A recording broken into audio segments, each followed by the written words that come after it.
Hi, my name is Vicky. Hello, Vicky. I'm 19. I have elevator phobia. To put it simply, I'm scared of elevators. To put it simply, I think elevator phobia is pretty self-explanatory. Phobia, elevator. We got it. Do you have a best friend? Yes. Have you heard of the theory that says amongst a pair of friends, there is always the beautiful friend and the ugly one? Sorry, what theory is this? What scientists have worked on this? How many case studies have been done? Is this taught in school? Did I miss that day in school?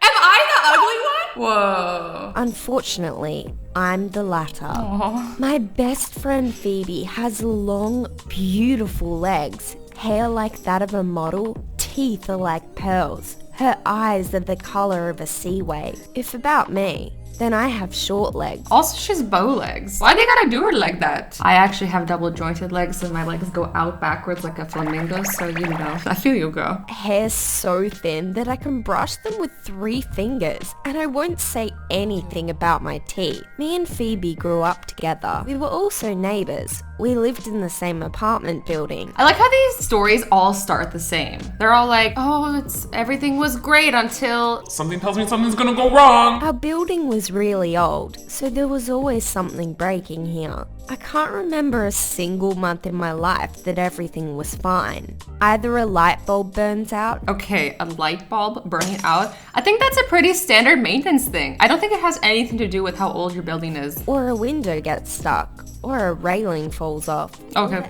railing falling off, fine. Down. Or the pipes need fixing. One fantastic day, I had to call the repairman. Such a handsome guy came. Ooh la la! I guess she's gonna fall in love with him. His name was Daniel. While Daniel repaired the pipe, I was imagining our wedding and our children. Oh, she's already moving real fast in her head. Children? You're imagining children with a boy you just met? I irrecoverably fell in love. He also liked me. He Aww. invited me to get a coffee, and it all began. But I couldn't relax and enjoy life. I was being followed by fear. I like how they show fear here. She's so scared that she refuses to participate in the 3D movie experience. Wait, so they're 2D cartoons. What do they see? What is 3D to them? Does it look like us? Only thought of one thing, that he mustn't meet my beautiful friend Phoebe. Oh, I mean, she must have seen some of these other animations we've been watching on the channel because she knows what's up. She knows what's waiting for her. These friends are never loyal in these animations. Decided to keep Daniel a secret from her. Is that how you show secrecy? Covering the face of a photo? If he can't see us, we can't see him. I'm not sure if that applies for photos or if this is some like voodoo situation. It was not at all easy.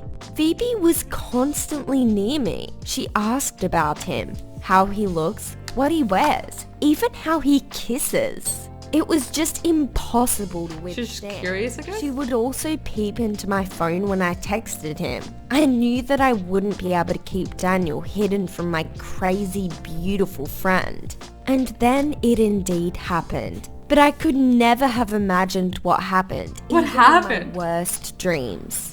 During so one of our into days, this. I invited Daniel to come over. I planned to do some romantic movie watching. Netflix and chill. I knew that Phoebe wouldn't be home, as she had gone to IKEA for a new cabinet. How long could somebody possibly go to IKEA for? If you're planning on watching movies, she could very well come home while you're watching a movie, but hey, I guess we're about to find out. Imagine my surprise and panic when we bumped into her in the hall. She was carrying the bags and cabinet by herself. It looked pitying, but also very attractive. So what's attractive about it? Her independence? Me confused. A tired Phoebe in a light dress and with a good-looking décolletage. Décolletage. Ah, oh yes, of course. It's like this area on a person. This area. Daniel decided to help her carry her things. I mean, how could he resist with a décolletage like that? He's only human. Did you see her collarbones? I can't even take myself seriously. I was crushed and mad at the same time. How could it be? I'm not jumping to any conclusions so far, but let's see what happens. Phoebe was my best friend, and it was hard for her to carry it by herself. While Daniel just likes to help people. Fair. It's all fine. No reason to worry. I was going to help Phoebe and take a few bags, but unfortunately, the three of us didn't fit into the elevator. We agreed that I'd wait for the next one. What? Wow. What a great boyfriend. He's like, you can just catch the next one. You should have let her go with her friend. But okay, I guess that's part of the story. It was hard to let him go with her, even for a minute. I mean, what could happen in a minute? And also, like, you need to be able to trust your best friend and your boyfriend. Can't be around them all the time. The elevator broke down, and it wasn't surprising in our damned building. Oh no, what's gonna happen here? Is the moral of the story gonna be something like, don't be friends with hot people? I feel like that's gonna be the moral of the story, which is ridiculous, because you can be friends with hot people, you just can't be friends with Horrible people. People can be horrible whether they're hot or not. Trust me. A hot guy and a very beautiful girl, together, stuck in an elevator. Don't the thoughts of what they would do in there come to you naturally? Wait. I know we're talking about this, but what happened to her phobia of elevators? Or is this why she has a phobia and we're learning? I'm not sure, but I want to see her scared of an elevator. Like, elevator. But I stopped these thoughts because you can't judge people because you have a big imagination. I ran to the concierge and we called the repairman. Ends up, the concierge had access to the camera inside the elevator. We gonna spy over here. We began watching them.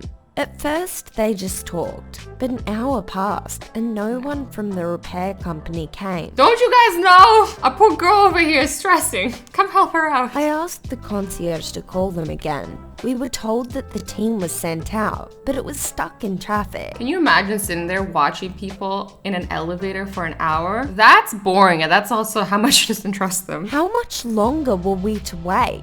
For me, it was really tough. Honestly, I feel for her. I feel bad. I decided to call Daniel to talk to him, but his phone was unavailable. The only thing I could do was watch. It seems Phoebe got hot and she decided to tie her incredible hair. It seemed like even though the low quality camera in the elevator, I could see Daniel's jaw drop. Can you really tell that, or is that in your head? But also, this isn't so bad so far. I honestly thought this was gonna go in a totally different direction. Then they decided to sit down and Phoebe was in a short dress.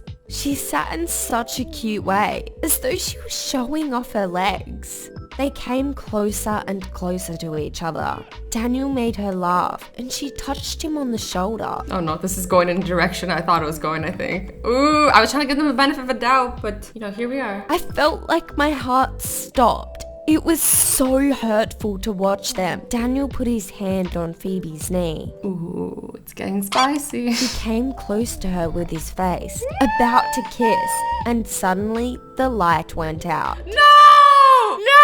Why did the light go out? The elevator and light went out together. And all at that moment, my boyfriend and best friend were together in the elevator. I didn't know what they were doing in there for the next hour. I went out to the stairwell and called for Daniel, but no one answered me. I sat down on the steps and began weeping. My heart felt off. I heard some noise at the floor below. The repairman had arrived. They opened the elevator door with pure force and Phoebe and Daniel exited.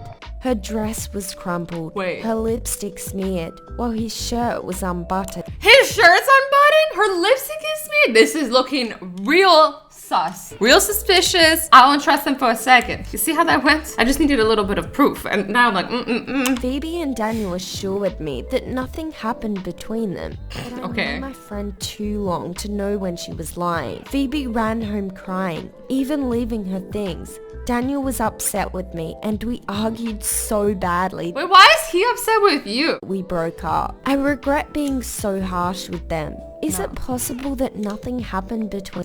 Absolutely not. It did happen. I No, you even didn't. wanted to apologize to Phoebe. No. I cooked her favorite macaroons. No. I was going to go over to her, but then I saw Daniel out the window with a bouquet of roses. Ooh, it's showtime. He came to get back together, I thought. No. Happy, I ran out to Daniel and jumped to hug him. I had the thought. I knew it. He only loves me. I took the bouquet of roses and kissed him, His face is but so sad. he silently took the bouquet from me and said, "Sorry, it's not for you." I knew it. It's for the other girl. The betrayal. He went upstairs to Phoebe. My legs collapsed from under me and fell, but he didn't even turn around. My suspicions were confirmed. They started dating. I couldn't stand it and told my parents everything. They understood me well and we moved out. Wait, they were down to move? These parents are so clutch. They didn't want to move because of all the problems your sibling was having, but you had a fight with a friend and your parents are like, let's move. Say no more. Where you want to go? Mars? We got you. Let's just call up Elon Musk. 9 months went by and I could not forget about him. Maybe he finally dumped her, I thought with hope, and I went onto his Facebook page. No, you just gotta move on at this point. If he did that to you once, he'll do it again. I mean, I'm not saying people can't change, but like he's not even coming back to you to say sorry. No. The first thing I saw was the video of Daniel holding a child. In the video, he says, "Thanks to my wife and to that elevator. If not for us getting stuck there, my daughter wouldn't exist right now." Wait! They did what in the elevator? I have been afraid of elevators and I walked up the stairs. Honestly, I don't blame you. But most importantly, I am scared of guys and that they'll dump me. I don't even befriend people. Okay, not everybody's bad. You can't base one person's horrible decisions and say that they're all like that, because that's not true. You just gotta learn to like be able to spot red flags and take action when you notice red flags. That was brutal. This one seemed a bit more like realistic than the rest of the animations. Like I feel like it could actually happen. Some of them are really amusing to watch, but I'm like, I don't know if this could happen. This one I'm like, I feel like this could happen. This was brutal. Anyways, guys, I hope you enjoyed this video. I love you all so much. Stay awesome, stay sweet, and don't forget to be nice to each other. Bye-bye.